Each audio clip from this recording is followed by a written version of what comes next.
movie opens with Sarah, a young woman in her early 20s moving into her new home alone. It's a quaint, isolated house nestled deep in a quiet town, the perfect place for a fresh start after a difficult breakup and the chance to focus on her new job as a nurse. The house is weathered but charming, and Sarah is hopeful that the fresh beginning will be exactly what she needs. On her first night, she notices something strange. The house is deathly silent, save for a low, almost imperceptible humming sound coming from the walls. It's as if the house itself is breathing. At first, she brushes it off, chalking it up to old pipes or structural quirks. But as the nights pass, the sounds grow louder. Soft, rhythmic tapping echoes from within the walls, sounding eerily like footsteps pacing back and forth.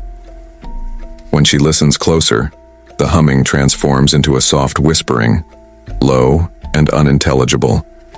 One night, she can't resist investigating the sound. She presses her ear against the wallpaper in her bedroom and hears it, clearer than ever, like someone whispering from within the walls. "Sarah," the voice hisses, her name curling in the dark like a slithering vine. She jumps back, terrified, but convinces herself that it's just her imagination. Yet sleep doesn't come easily, and she spends hours staring at the ceiling, heart pounding. Days go by, and the haunting occurrences escalate.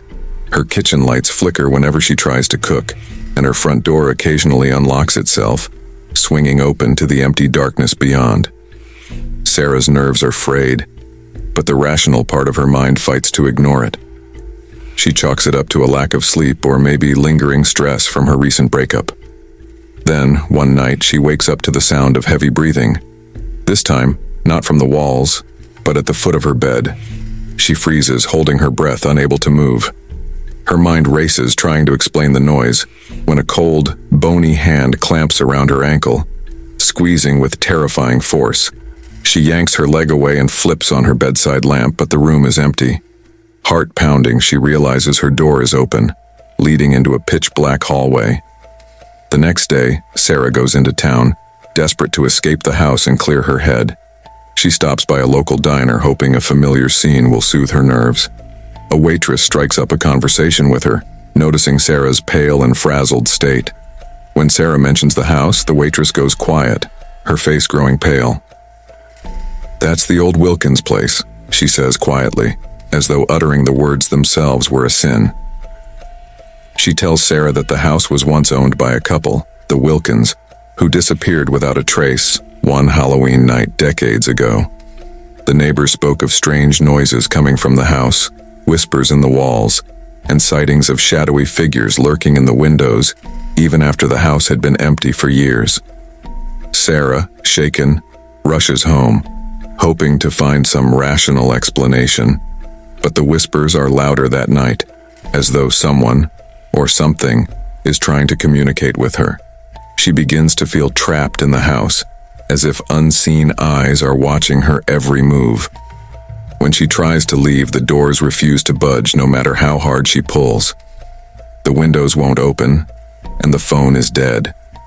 As midnight approaches, the whispers grow into a chorus, echoing through the house, calling her name in a sinister chant. In a fit of desperation, she begins tearing at the wallpaper in her bedroom, hoping to find a logical explanation for the sounds.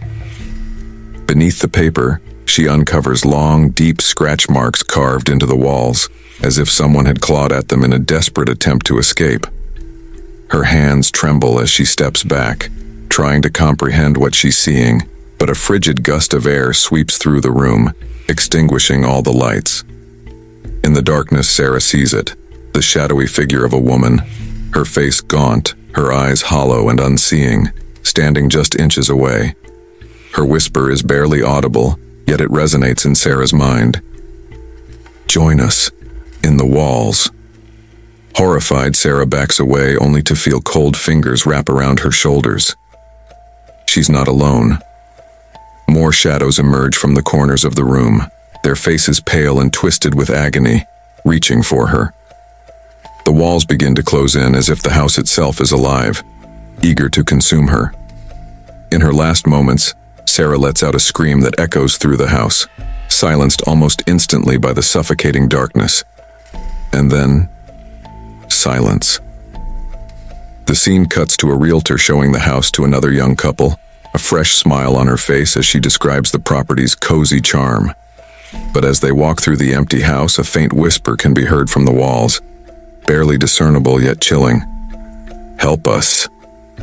The camera slowly zooms in on the wallpaper, where fresh scratch marks begin to form from behind the surface.